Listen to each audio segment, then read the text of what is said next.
Boom. All right, guys, you're here with Josh Thomson. We're going to do a quick little Punk's opinion, obviously, on what the drama. There's no drama. There's actually no drama at all, which is kind of nice. I got the headphones on because I'm actually doing this all by myself. No producer Dave today, no Sammy today. So I'm going to drop this real quick. Be real short, real quick, to the point kind of thing. Conor McGregor says he basically officially announced retirement.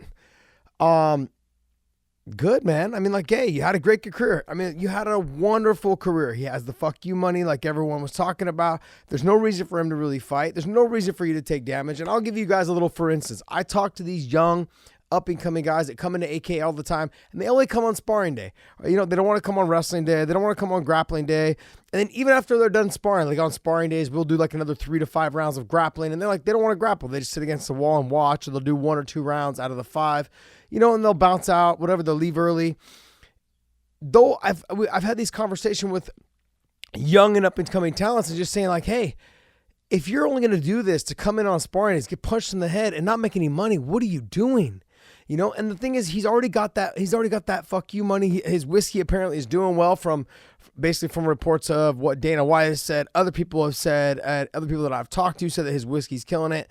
Obviously it's the new brand on the market and it's doing really well. So if that's the case, hey, I tip my hat to him. Obviously, even when Dana had said hey, if he chooses to retire, I would. I mean, that's the same thing he would say is Dana was simply saying that just because he retires from fighting doesn't mean that he retired from working. There's a difference. I mean, even though someone is not doing what they love and the passion is not there,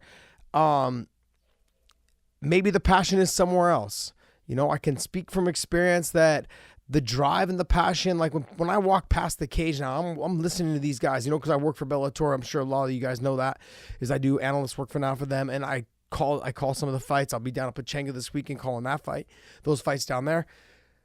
I walk past the cage and I hear the shots that these guys are getting hit with. And I sometimes just actually almost all the time now, I just cringe and I think to myself, man, how did you do this for so long? 22 years, over 20 plus years of doing this. And I'm thinking to myself, every time I feel them getting hit, I can hear them getting hit, and I'm like, oh, that's rough, man. That's really rough. And for someone who has that amount of money, I'm not saying the drive's not there. I'm not saying that he can't keep going on. I think he still has a lot in the tank. But why? Why do it if you don't need the money? Why take brain damage? Why do all this thing? Why? I just don't get it. I don't understand. If I had the amount of money, and I think a lot of fighters would agree, the amount of money that he has, you might as well just ride off into the sunset. There's no reason to keep doing brain damage to yourself. It's not just the fight, and that's what people don't. The fight is the easy part. The fight is it's the fun and the easy part of knowing that in 15 minutes this thing will be over and you'll get paid. That's the fun part. It's all the stuff leading up to it, the countless hours of sparring, the countless hours of wrestling and jiu-jitsu and throws and judo and practicing, new stuff, training for specific competitors. You're training for someone specific every time, even though you're not changing your game a whole lot, but you're making adjustments for that person. It's mentally taxing on you. And I think, if he does walk away, which I honestly, and I'm going to touch on that too, is I don't think he will. I think he'll be back. Let's not forget he did this, I want to say it was in 2016. He did it again and he turned around, he said it, but he came and then he fought again, I want to say in August, a couple months later. Now, look, that conversation and when he did that text, he did that tweet before, I'm going to pull it up real quick. When he did that tweet back in, I want to say 2016, it said, I have decided to retire young. Thanks for the cheese. Catch you later. That's a very I've been drinking. I'm going to write this out and I'm going to say hey, it's been cool. It's been fun. And I'm going to get a response. Young, still waiting. Everyone, I'm fresh being a millionaire. I'm going to let everyone sweat this out a little bit. That's kind of what that one back in 2016 was. The one now is, hey guys, quick announcement. I've decided to retire from the sport formerly known as mixed martial arts. That's a little weird that he said that. I think he understands what the sport is known as. I wish all my old colleagues well going forward competition. I know Joe, my former partners on this venture already in retirement. Proper pina coladas for everyone. Look, Ronda even posted something hey, I'll buy round 2, that kind of thing. Look, this one was a little bit more carefully planned out and talked about. But like I said earlier, a second ago, I don't think he's retired. I think he's going to look for the right fight, the right situation, and the right amount of money. I really do feel like that he is in the position to make those demands of, hey, go ahead and feed me some money or feed me a percentage of this company, even if it's like a small portion, say 1%. I think he's in that type of position. I think he's in that type of situation and position to demand those kind of things. And if he doesn't get it, we may never see him again. And that's fine. I mean, and look, I think he has done something for the sport that no one else has ever done. We've seen glimpses of other people doing like similar things that he has tried to do, but they just couldn't do it on the scale that he's done it. Don't get me wrong. I think a lot of it plays into the fact that he has a whole country that supports him. I think Michael Bisping was close. The only problem was with Michael Bisping, he didn't have the excitement and the energy of his fighting style to get the job done. You know, the flashy knockouts, the flashy style, the willingness to keep it long and lanky with this kickboxing. It was a very different style of stand-up that I think people saw.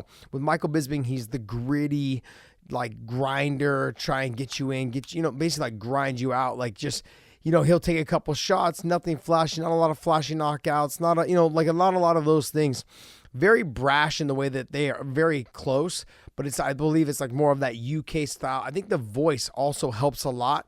The way that they talk and the slang of the UK like the guys, like, look at Darren Till. He catapulted up there with his post-fight interview with, he's got it all for these cunts, and it just came across perfect to sell to everybody. And it's just the energy in their voices. I mean, when he turned to Jeremy Stevens and he said, "Who the fuck is that guy?"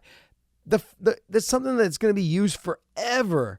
I mean, there's just only a few people that have that. And I think that, like, when you watch movies and you think about Russian, like, bad guys, you always, when you think of a bad guy, basically, like, you always think of the Russian person, the way that they talk, the way that they have, like, Khabib played that perfect Russian bad guy to Conor, and he was able to get him and beat him and do those things. But if all the lead up for Conor McGregor, it had something to do with the way his charisma was, his the slang that he uses, being Irish, just things that Americans we aren't used to hearing, the way that Europeans talk or Irish people talk, and just there's so many different ways that they talk. I mean, like, let me give you, for instance, producer Dave. He used to do this thing with a buddy of his from Scotland, and they would walk around,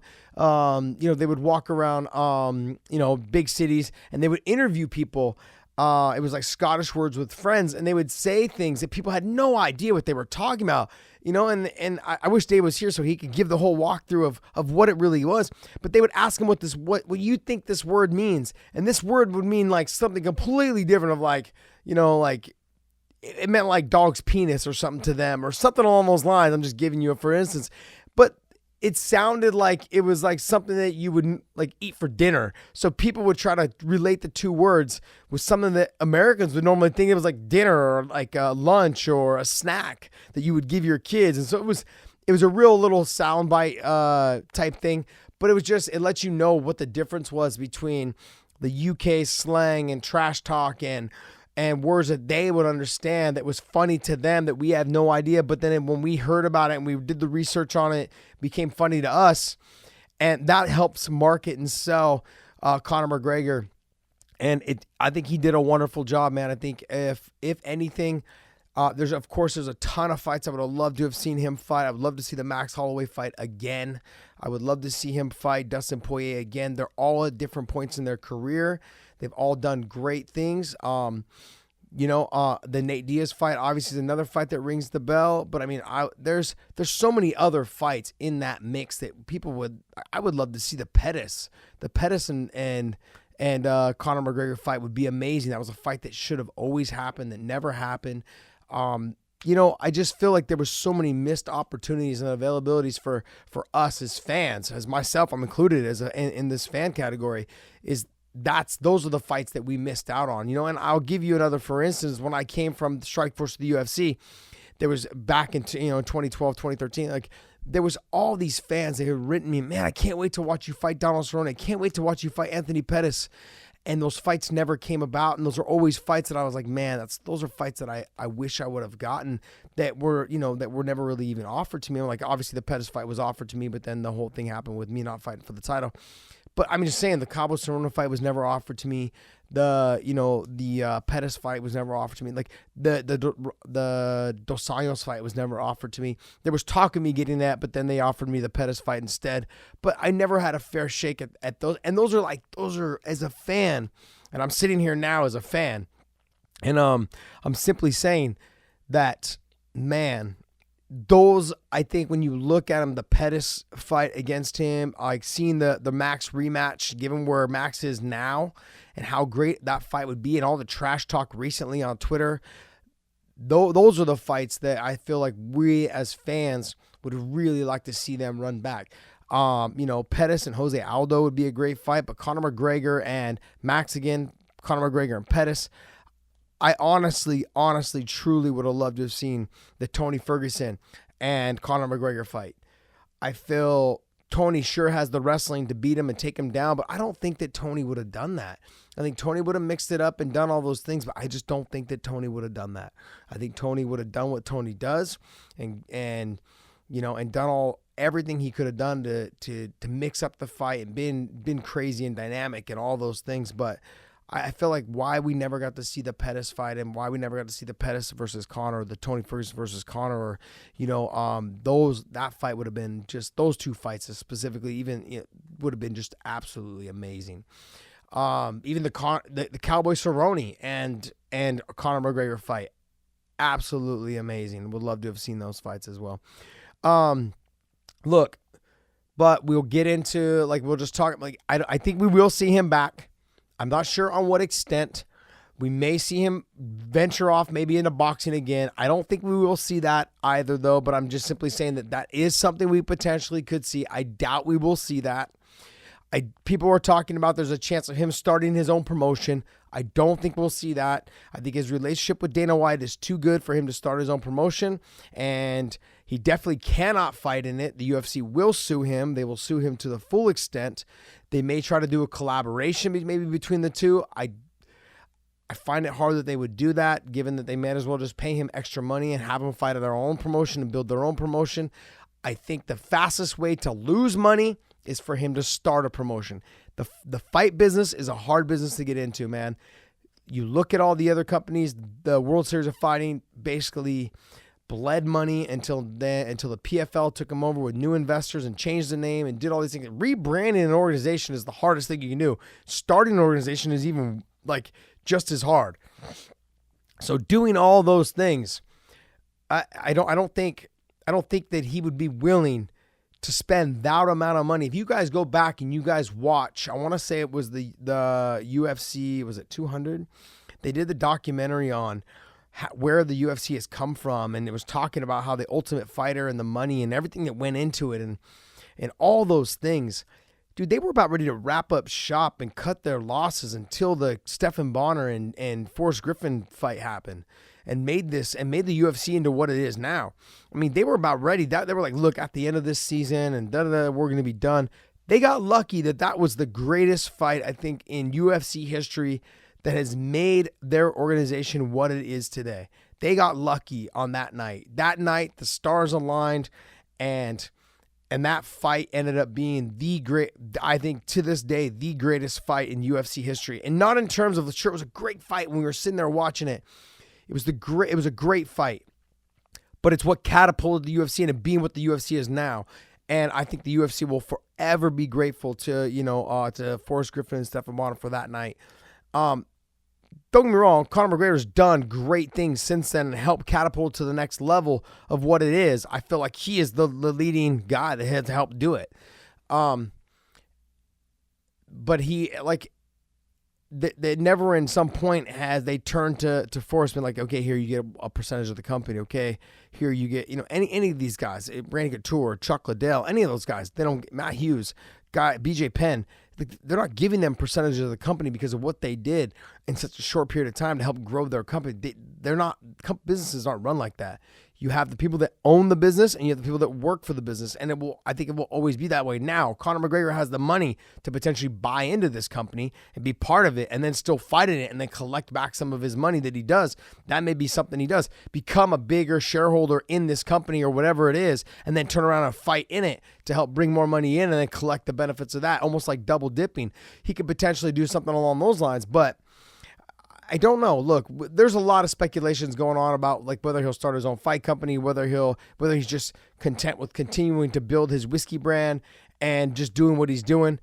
He's got his family. He's got 2 kids now, I believe, and all the other things that are surrounding him with some other outside issues, but not that there's nothing that's that big. I mean, outside of this, but I feel that I do think we will see him again. It will be a situation where the money is right. The opponent is right. He will have to headline. That's always been in his contract, if he's going to co-main it. From what I understand, he says he wants a percentage of the company if he's going to co-main event. I don't think they're going to do that. They're not going to try. They're trying to make title fights always headline something. Conor McGregor is going to headline a pay-per-view, but pay-per-views are always title shots. So he's not. They'd be stupid or foolish not to give him a title shot, but he's coming off of a loss. It could be hard to say that he deserves one unless it's against Khabib again in an automatic rematch, which I don't think they're going to do. Khabib has pretty much said, no, I want him to basically earn it and work for it. So the only other way I can see him doing this is if he cuts back down to 45 and he fights Max for the 145-pound title. That's the only way that I see this fight happening. If him being a main event again for a title and that fight happening, that would be the only way I see this whole thing playing out. Unless he goes up to 170 and potentially fights, Usman, unless they start a 165-pound weight class where he potentially fights for the vacant title there. That is something that I could potentially see them doing as well. Now, look, these are all speculations. These are all things. We're all just going to sit here and speculate. That's what makes this so engaging and so great is that, look, he could be totally fucking around with everyone. But yet, you've got guys like Schaub's already done some stuff on him. I'm doing stuff on him. Some other people are doing some stuff on it. Like all the media sources have just automatically fought. ESPN had a whole thing on it today, talking about that he's basically he announced his official retirement. But we're here talking about it. And let me remind you, back in 2016 when he had said that, then he turned around and fought a couple months later in August, and then the retirement was over. It could be that quick. And someone at his age doesn't need, with this amount of money that he has, doesn't need to fight. But it's hard to walk away from the sport when you're still in your prime. He has all the abilities to be the champion again. There's no doubt about it. I wouldn't say that he can beat Khabib, but for sure he can fight at 145. For sure, if they were to start a 165-pound title, he would potentially go there. And if he didn't go there, if he did go there, that would run him back into Khabib again, because I think Khabib would end up going to 65 because he doesn't want to have to continue to cut weight to get to 55. I'm just giving you my inside knowledge on the Khabib deal. If that was to happen, if there was a 65-pound title there, then you would potentially see guys like Ben Askren fight there. And those are guys that Conor McGregor wants to stay away from. He wants to stay away from Khabib. He wants to stay away from Ben Askren. Wants to stay away from Usman. These are not guys that I think will bring the best out of him and potentially extremely hard, tough fights for him, to win. But guys like Nate Diaz, Dustin Poirier, Anthony Pettis, Tony Ferguson, Max Holloway, those 5 guys right there. I just gave you 2 years of fights that you could watch him fight and be like, holy shit, these are the greatest fights ever. And I honestly believe, I would love to see the Jose Aldo and Conor McGregor fight happen again, because the first one had happened so fast. And I feel like it would just be, it'd be an opportunity and a chance for Jose Aldo to redeem himself, as well as to basically for Conor to continue doing what he's doing, man. I mean, he's so much bigger than I think Aldo, and able to, with his precision, his length, his reach, all those things. And I think Aldo fights with so much emotion, but it still brings that what ifs. What would have happened if the fight would have went more than 13 seconds or whatever it was in that fight? I mean, there's so many things that go on in my mind, we're missing as fans. Like I said, I'm sitting here as a fan, man, I feel like we missed out on great opportunities to watch this guy fight these guys, to fight these guys specifically. It goes back into talking about, like Floyd Mayweather, same kind of thing. I wish we would have seen Floyd Mayweather fight certain boxers at the certain peaks and times in their career versus later on in the end of their careers when they were done and are, not doing as well or just weren't, when they never met at like the peaks of their career. I would say like him and Ricky Hatton are probably the only two that I ever saw really meeting at the peak of their careers. And it was just, I didn't get an opportunity.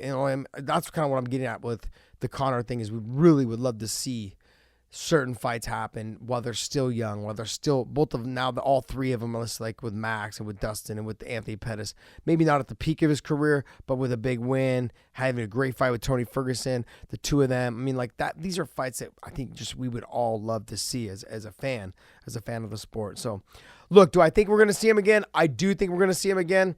I just don't know when or how or what any of those scenarios and situations. I mean, obviously it has something to do with the UFC. So this may just be a ploy, basically like a bunch of rich people just, cockfighting in a strange way of putting it.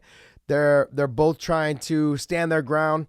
And they're doing some dick measuring contests right now. They're saying like, well, hey, if he wants to retire, go right ahead. He's got the money. He's got all these things. He doesn't need to fight. Dana's supporting the situation, saying like, hey, the king's in your spot, whatever it is, like, the ball's in your court. You make your decision. You do your deal. You figure out what you want to do. You move on with your career. We're good over here in the UFC. We don't really need to have you. We'd love to have you, but we don't need to have you. Is kind of what Dana is alluding to in that little quick conversation that he said about how he doesn't need the money, shouldn't fight, do all these things, But let's not forget, he's not done working. He's got more work to be done. He's got, his whiskey. I'm sure he's got other brands and things that he's working on. So it's not as if he's like done working. He's still working. He's just not focusing strictly on fighting. And like I said, when I was talking about the younger generation, and now I'm talking about Conor McGregor as far as the amount of money he has, there's no reason for him to take damage to the head unless unless the money is really significant to continue on doing what he wants to do. If there's a big business venture that he is looking to do and needs a couple more $1 million to get that business venture going, I could see him taking big fights. Somebody, like a Tony Ferguson would be an amazing fight. A big fight with Anthony Pettis, I think would also sell really well. I think the fight to make, though, honestly, would be the Tony Ferguson and the winner of Max Holloway and Dustin Poirier. Nothing against Anthony Pettis, but I'm thinking overall terms with what's been going on with Tony Ferguson, the biggest moneymaker would probably be that fight or the Max Holloway rematch. Those are the two biggest fights I think that they could potentially make with Conor McGregor if he was to come back. That's just my take. That's my punk's opinion. That's my 2 cents on all this stuff. I'm just weighing in on these situations. So please do me a favor when you guys see this thing drop in the YouTube channel, hit the notifications button, hit the little thumbs up, and that lets you share. That lets everyone else know that you've watched this video, and anyone that's into any types of podcasts or MMA podcasts or watching MMA, this will let them know that you like this video, and that will help share our podcast. That will grow our numbers, and I'm trying to get this thing bigger for you guys and for myself as well. But also, I truly appreciate, we've already gained 1,000 new subscribers from YouTube, and you guys have been helping us out, and I truly appreciate it. So please hit the thumbs up and continue to do that, and I truly do appreciate it. Sammy the Punk, this is Punk's Opinion. Josh Thomson. Follow me at The Real Punk and also at Sammy and the Punk on IG, as well as some other things. I truly appreciate it. iTunes, SoundCloud, Google Play, Spotify, and YouTube. Okay? Hit that subscribe button. Thank you so much. Out.